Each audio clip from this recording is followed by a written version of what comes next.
And I don't want any other kid to fall through the cracks the way I did.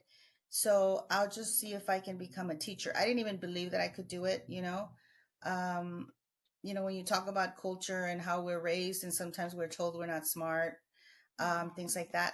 So, I mean, I said, I'm going to try, but never in my wildest dreams did I believe that I was actually going to do it. But that's the story. We know that navigating the education system as a Latino student often really feels like walking in a tightrope, right? Really balancing cultural identity, language barriers, and the weight of being the first in our family to forge that path. So from being even ESL students, these challenges can be really amplified with feelings of isolation and really feeling overlooked, becoming all too in common, right?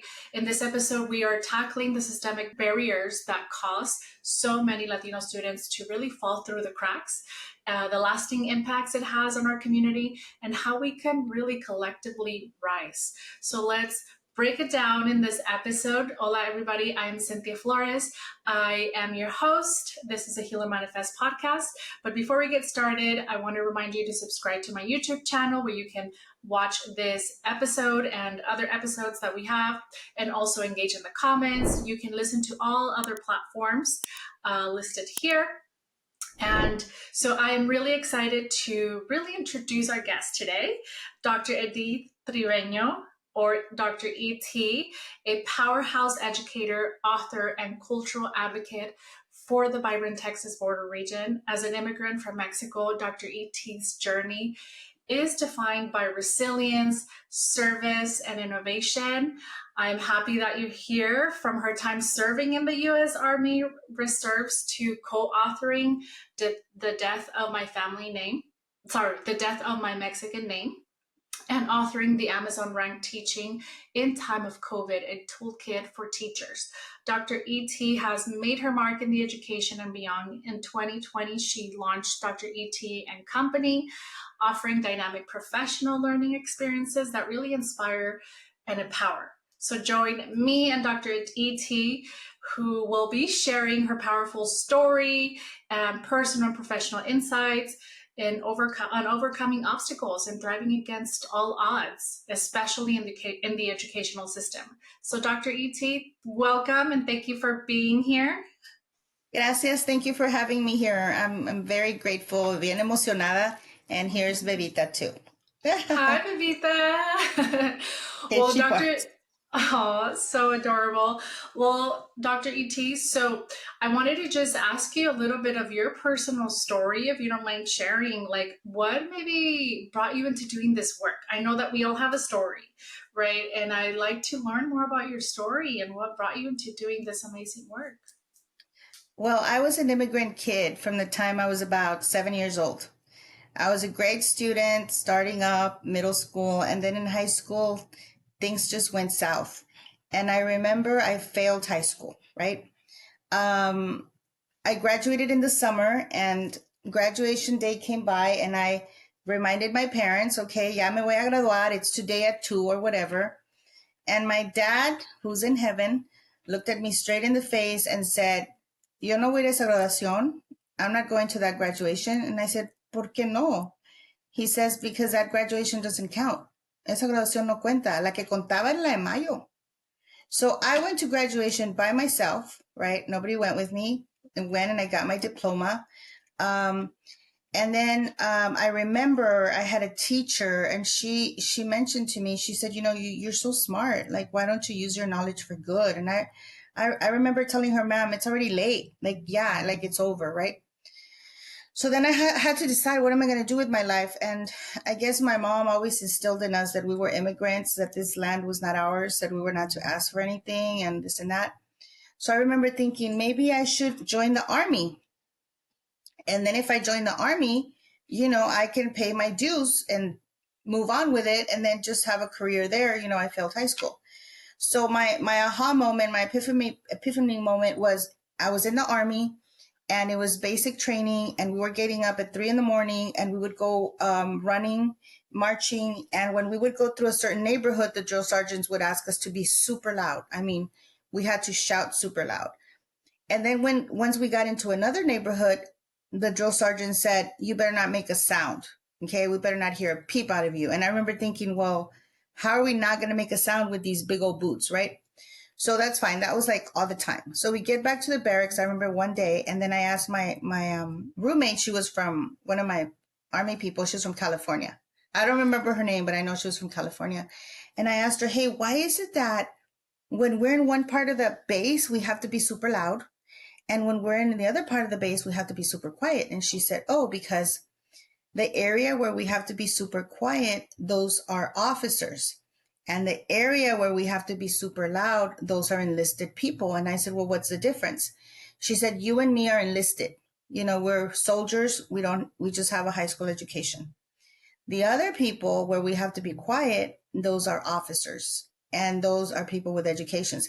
Now, those houses were super nice. You know, you could tell the difference. That was my epiphany moment. I was like, I don't want, first of all, I don't want anybody telling me where to live because the housing was different. And I don't want nobody waking me up at 5 a.m, right? So, I mean, it was kind of silly, but that was my motivator. And so this is what I thought to myself. I said, I fell through the cracks, and I don't want any other kid to fall through the cracks the way I did. So I'll just see if I can become a teacher. I didn't even believe that I could do it, you know. Um, when you talk about culture and how we're raised, and sometimes we're told we're not smart, things like that. So, I mean, I said, I'm going to try, but never in my wildest dreams did I believe that I was actually going to do it. But that's the story, the real story. Wow. Thanks for sharing that. And I guess what was that realization for you that you thought I fell through the cracks? Like what feelings came up for you? Like what made you realize that? Well, being in the army and then going to the military school where you do your training for your job, and I realized, oh, I am smart. I thought like, what happened, how come I failed? And then I just started to realize, nobody ever, and not, I mean, I don't want to say that we need to, but nobody ever called me out in high school and said, "Hey, you're smart. What are you doing with your life?" It was like we were not the people that the counselors were talking to. The counselors were talking to like the wealthy kids, the Anglo kids, some of the Mexican kids, but that they were like American Mexican. And so I was like, that's how I mean to say I fell through the cracks, because the goal that my parents had for myself and my brother was for us to learn English. That was the number one goal we had. And so we met our goal in second grade, right? And so we didn't have any goals. Like, it's crazy now that we're grown-ups and you're like, how could you not have had goals or whatever? Because when you grow up in an environment where that doesn't exist, how do you even know what you need, right? And so I think in life, Miss Flores, I think we become what we need, or we become what we needed, right? So that's every time that I'm out there working with students and really all students, and of course immigrant students and ESL students, I always think, what is something that I needed at that time? Who is the person that I needed? And that's who I try to be. I guess I'm curious more in depth with those questions of like who is a person that you needed during those times that you actually needed the support? Who was that? Right? Because I also think like when it comes to falling through the cracks, and I had my own personal experience of that and my own perceptions of what it was, being a daughter of immigrants. My parents worked in the fields, right? They never really learned English, so I had to learn that in school. I only spoke Spanish at home with my parents and with my And so family. you were, I'm sure, like the translator for the family. Of course, Um, 100%. and that is a very high order cognitive skill, which a lot of people don't understand. So yeah, you were a A translator. 100%. Yes. And then also, I think like everyone has a different concept too of what it means to fall through the cracks, right? And I'm curious for you, what does that mean? And what are the things that you've observed in terms of the challenges and barriers in the educational system? Well, first of all, maybe the teachers didn't think we were smart, for one. that because we didn't know English, we weren't smart.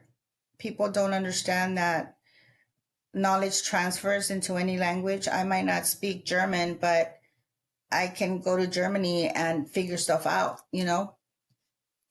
Also, some things that I think that I needed was somebody to validate our culture and our language, and to validate that we were out there translating at 8 years old, translating at the bank, at the hospital, being in your own teacher parent conference. That was crazy, right?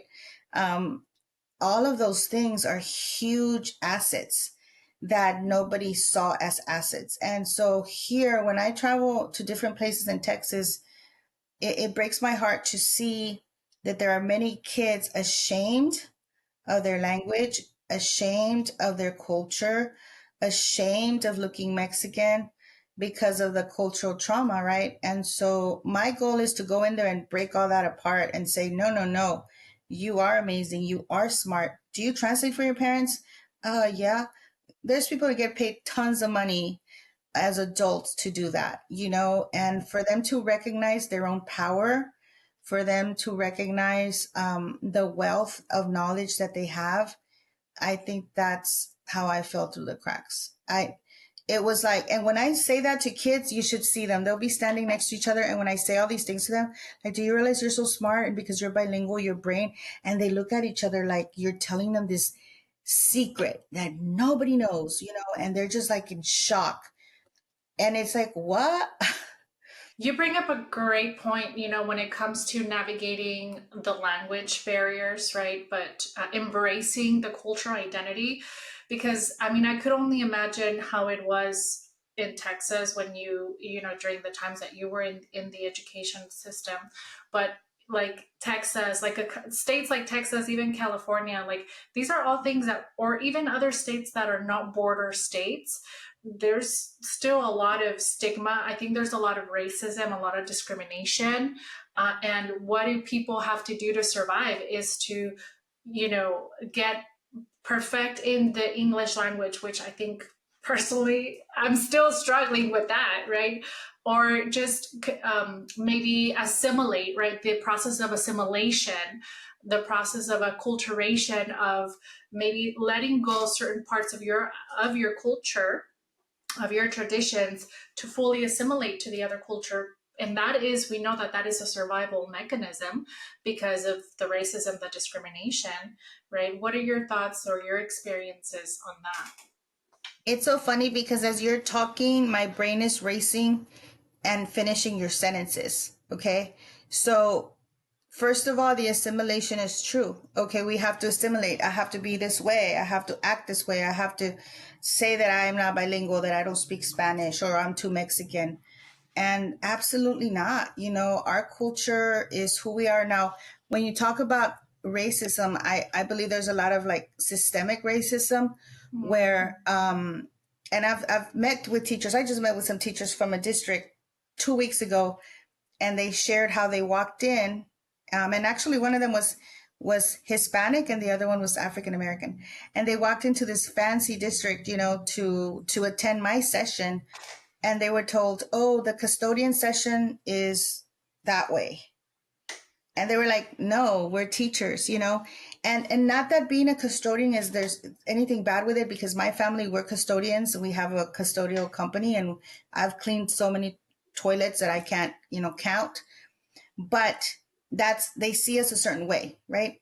So I have a little rap song, and it's on YouTube and TikTok, and it says that I'm a doctor, and I bet I shocked you, because you'd be shocked how many times, surprised how many times people ask me, like, "Are you a real doctor?" And I'm like, "Well, what do you mean by real? You know, I'm not a physician. I can't operate on you, but I can answer any question you want on education." So it's like people struggle with that, because the way that we look, we should be doing something else, you know, cooking tacos or mopping floors. And like I said, all those jobs are very respectable and honorable, Mm-hmm.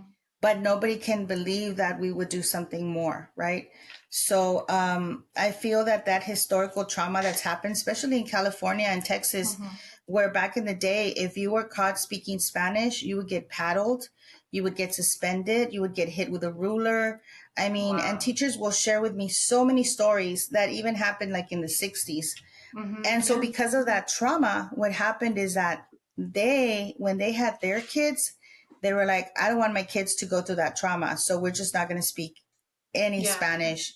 And so, but like I tell people, we don't live in those times anymore, right?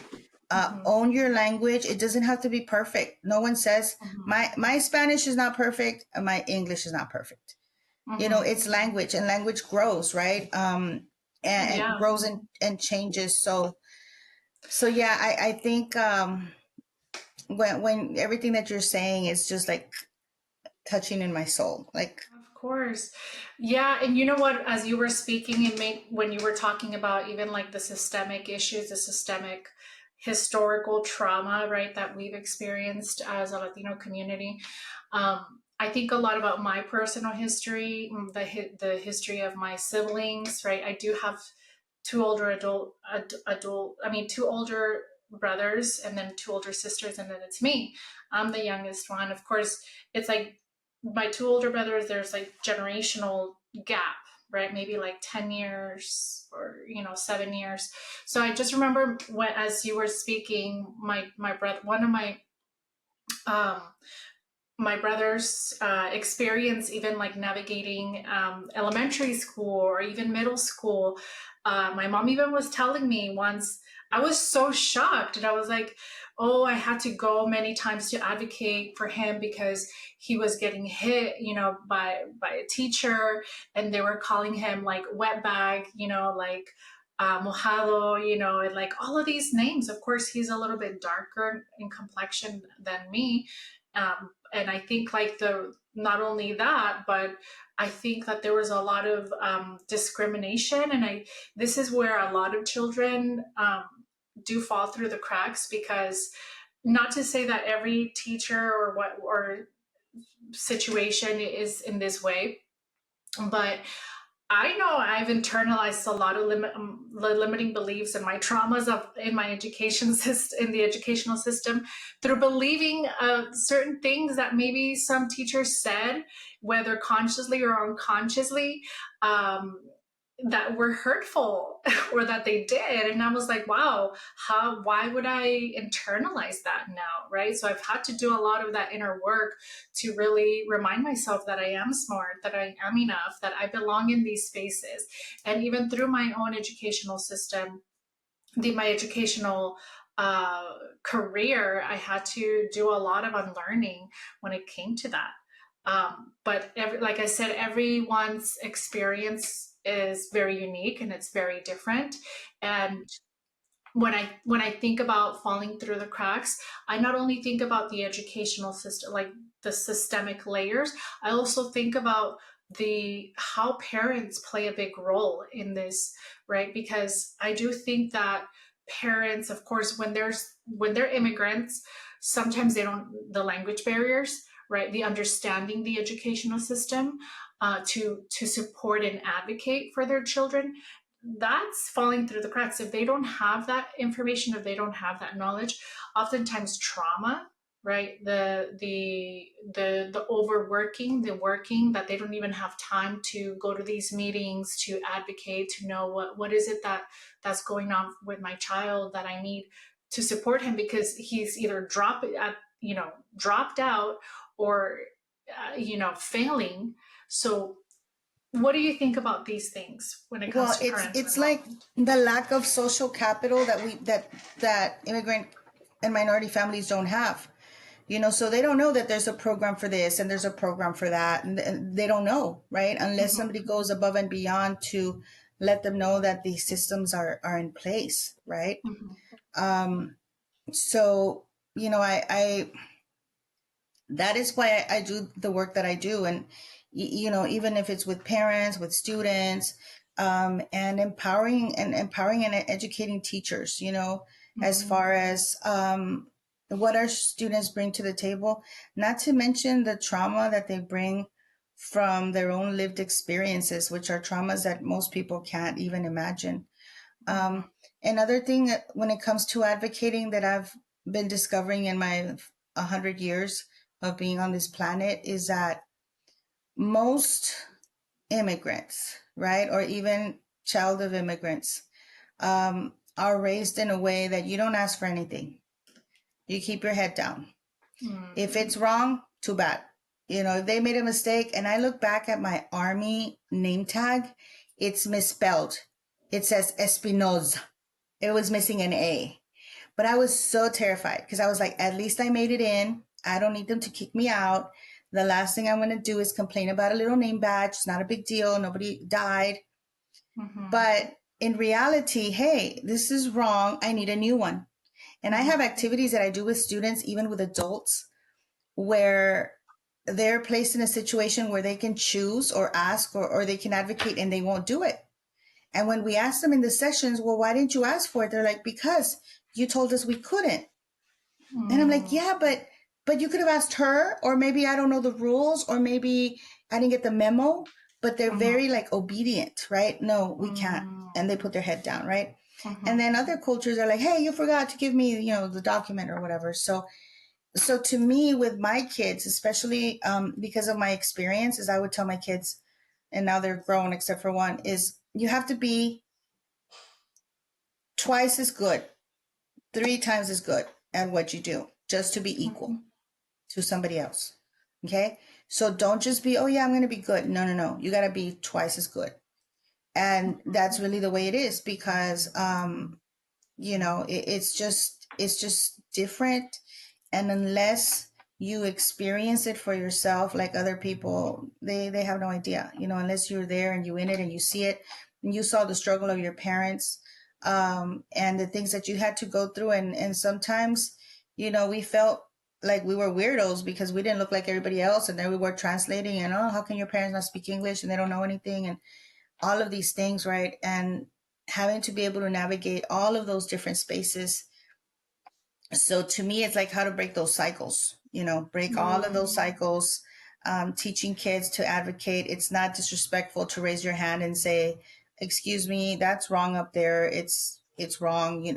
There's nothing wrong with that. You're not being disrespectful. Or they didn't give you the paper. There's nothing wrong with saying, you miss me, but it's so connected to our culture. And I wrote something on LinkedIn the other day that I love my culture and I love my language, but sheesh, there's some things that came with that I paid for dearly. And I wish I would have had somebody early on saying, no, you don't, that's not true. You don't have to. You bring up a great point around the good things and the positives and the strengths about culture, but then there's also things that are seen as culture, but the reality is like sometimes they can be very harmful, right? The concept around staying calladitos, the concept around Calladito, not calladita te ves más bonita. So many times, I mean, exactly. I just had, I'm sorry for jumping in. I just had a conversation with an adult, and they're like, no, I'm just not going to say anything. It's fine. And I'm like, no, that is exactly calladita te Yeah. ves. You're not doing anything wrong, but it's just so embedded.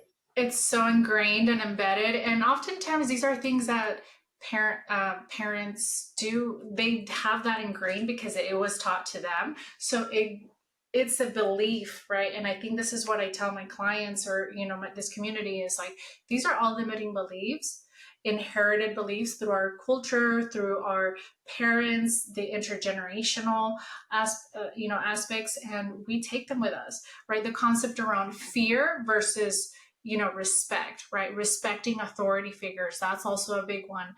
Sometimes parents are like, no, tienes que respetar, no digas nada. Why? Because that comes from a survival instinct, right? A survival mechanism to not get in trouble, not get in trouble with the law, not get in trouble with, others, not take up a lot of space, right? Yes, you are nailing it 1,000%. Yes, So yes. these are all things that, of course, do make, children and students, or anyone, adults, even adult students, fall through the cracks. And especially as an adult, as you think about, I'm sure, I know you mentioned that you work with the younger folks, right? But as we grow up, we navigate the educational systems. We go to, we go to a state university, or we do our undergrad, we do college, we do then grad school or a PhD, and we don't recognize that we are so conditioned that it is going to impact the way that we show up in these spaces, as well as not only that, but it does impact the way that we show up even in our careers, right? Maybe if we start launching our if we start, our entrepreneurship journey, if even like in relational dynamics, these are all ways in which it shows up, right? But coming back more on the falling through the cracks, what do you think are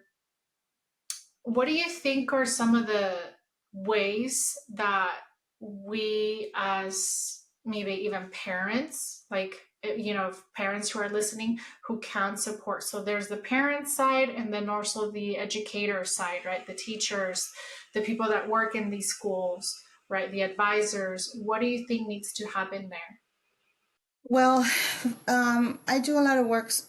I mean, in the United States, but primarily in Texas and surrounding states. And usually, from what I see, or from what is being asked of me, or even me having been an educator for 25 years, is just the mindset, that we believe that our children are smart and they can learn. I actually have an activity when I work with students, and I bilingual students, and I'll have them write on a post-it, what is something you wish your teacher knew about you? And the number one answer is, I wish my teacher knew I was smart. Even my son. So I have a son that just graduated from West Point in May. And he said, Mom, sometimes I would answer. And when I would answer, everybody would turn around and look at me like, he answered, like, and I'd look at them like, it's this mentality that we are not smart, that we can't do it, that we don't have what it takes. And these limiting beliefs that you talk about, because, I work with children and I also work with adults, those beliefs continue to live within our people until they're older. I mean, I've seen grown adults be like, I can't, it's not possible. It's like, what are you talking about? But they're thinking with those limiting beliefs, right? So to me, it would be the goal that I have every time I walk into meet with an audience, or have speak with people, or teach them, is change the mindset.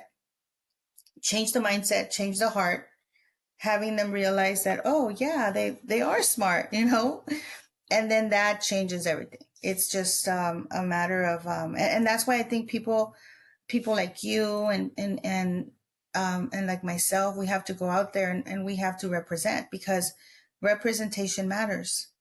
And our kids and our students and our leaders need to see that. They need to see, oh, wow, look, there's, a therapist there. Okay, I had no idea, Yes, we are out there, and yes, we are doing the work and paving the roads for others. But that's what I think has to change. It's just the mindset of how they see us, And I wrote a passage on that. I don't remember where it was published, but it was like how people see us.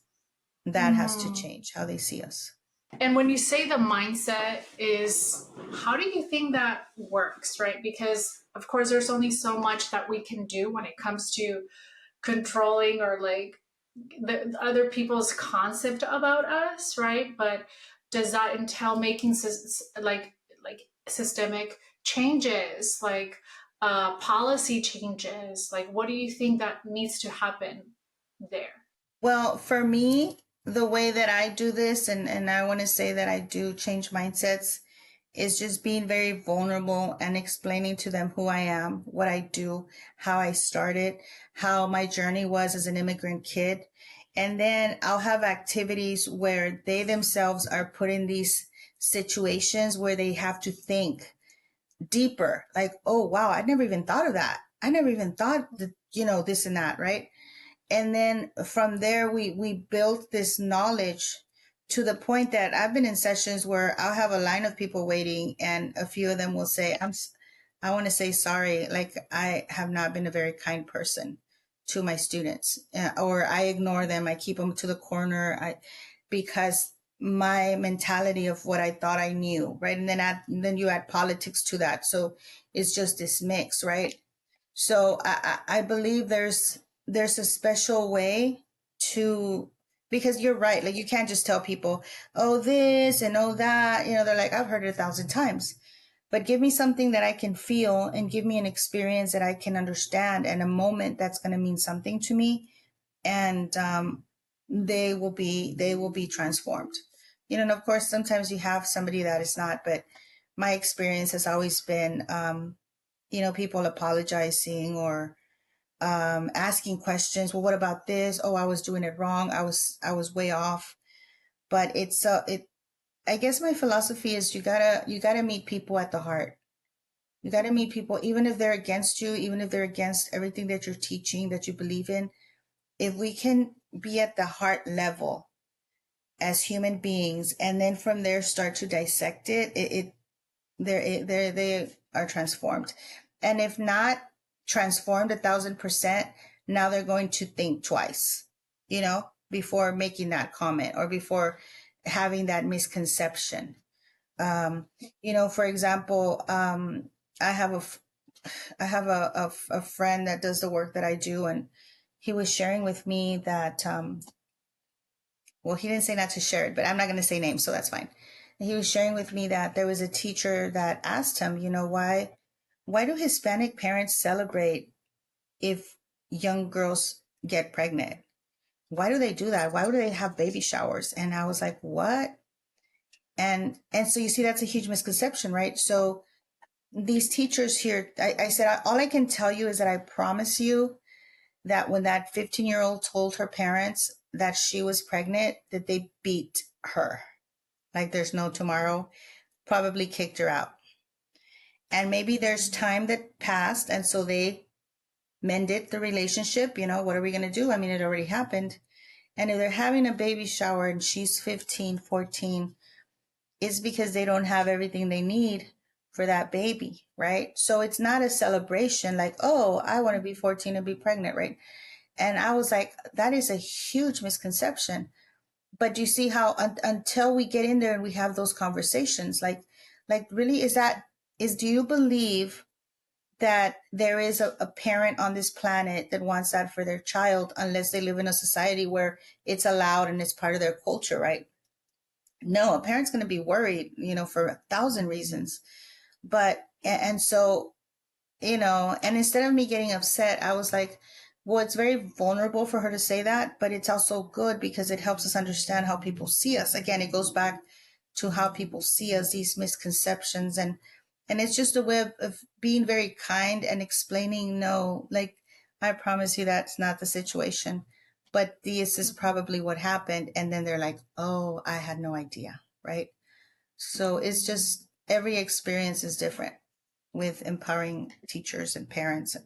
Of course. And I love the work that you're doing because you're kind of like that bridge of educating and empowering parents to show up for their children, right? To advocate as much as they can, to learn, to also educate themselves, right? I'm sure that most of the work is not a lot of like just educate, like the telling them, oh, fill up this document. No, I'm sure a lot of that work is also like touching the heart, right? Maybe heart to heart conversations around like how difficult it is to navigate parenthood, or like managing all of these different stressors and even trauma, right? Because Yeah, resilience and mental resiliency, well-being. Mental well-being is huge, huge. of course. Yeah.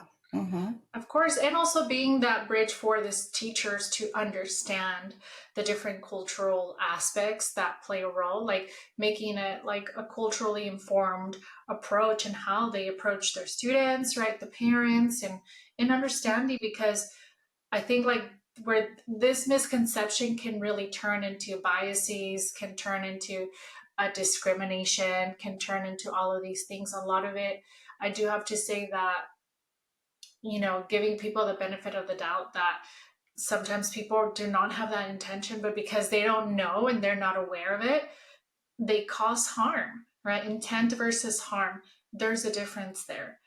And it's important to understand that personal responsibility.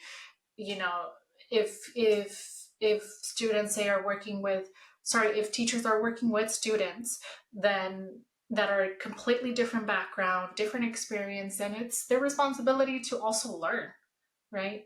You Not know, the some, parents to be teaching them all the time, but for them to you learn. know, I became great friends with Dr. Jose Medina, and he's also a presenter.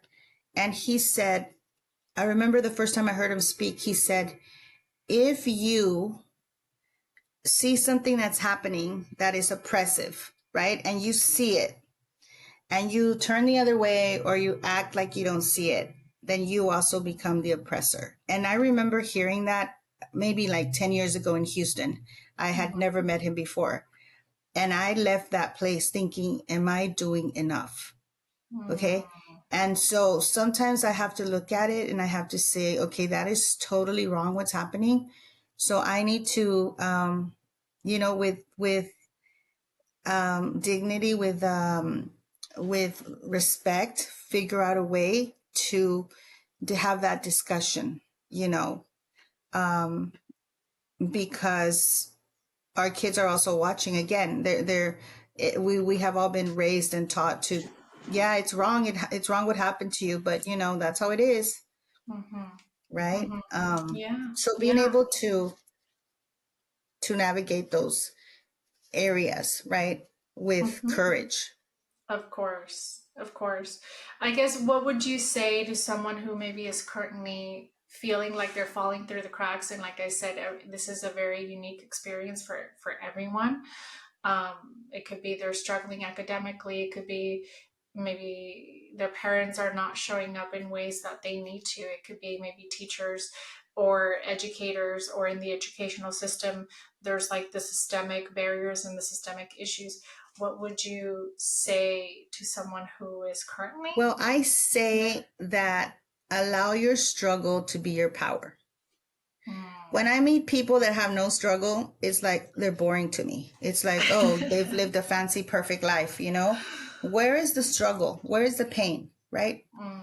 And if they haven't had pain or struggle, maybe they're empathizing with others and trying to help, right? So, but all the trailblazers that I have met, all the amazing people, they've had a struggle, right? So I always tell people that struggle that you're having is going to make a great story one day. You know, I know it's unfair and I know it's unjust, but you got to keep moving. And my dad would always say, there's always a solution to everything except death. Siempre hay solución. Okay. It might not be the solution that you want, right?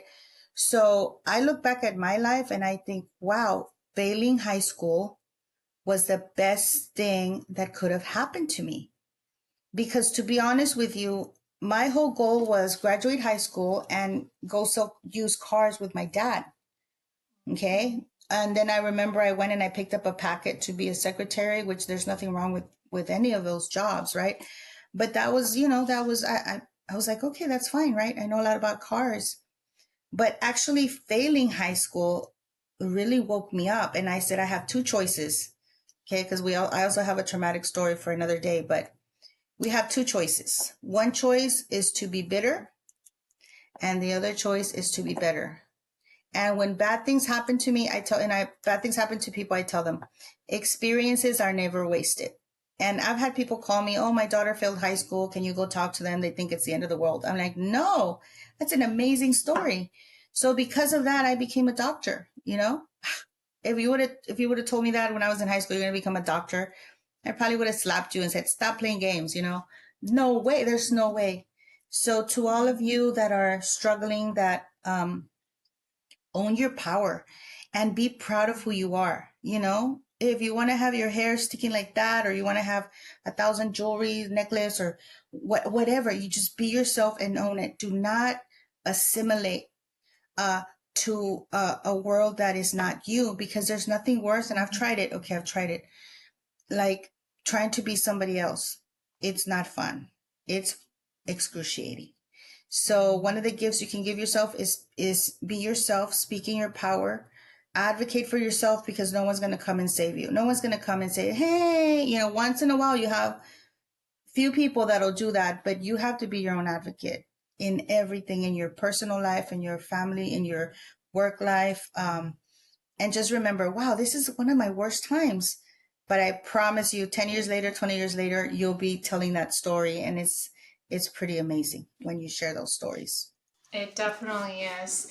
And yes, I love what you said. What did you say? Don't do if you don't become bitter, you become better or something like Yeah, that. I so it's love two choices. that. I can be bitter. I mean, I could be bitter that I failed high school. You know, I could have become bitter of all the things that have happened to me. People Mm-hmm. have treated me badly because I'm Mexican or too Mex or whatever. And I'm like, no, this is Mm-hmm. good. This is good because you're disrupting.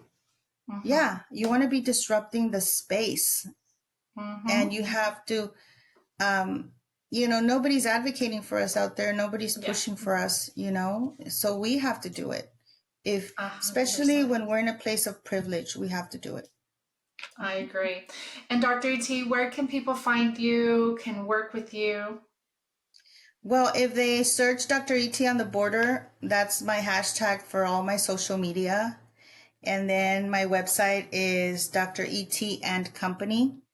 And even when I named my company, when I gave it my name, the company meant everybody, like the company, the people I work with, the people Mm-hmm. that I empower, my Mm-hmm. gente, right? By the way, I love to speak English and Spanish. Mm-hmm. Um, and so todo eso, my favorite colors are sarape colors, and anything that shows my culture, like I carry it with me all the time. But yeah, I that's how love they can that. find me. Dr. It's on the border, and Awesome. I'll pop up somewhere. I love that. Thank you so much, Dr. T, for this conversation. I loved everything about it, for being here. Everyone who tuned in, don't forget to subscribe on YouTube, and to also listen on Spotify and other platforms. And we will see you on the next episode. Bye. Gracias a todos, gracias. Gracias.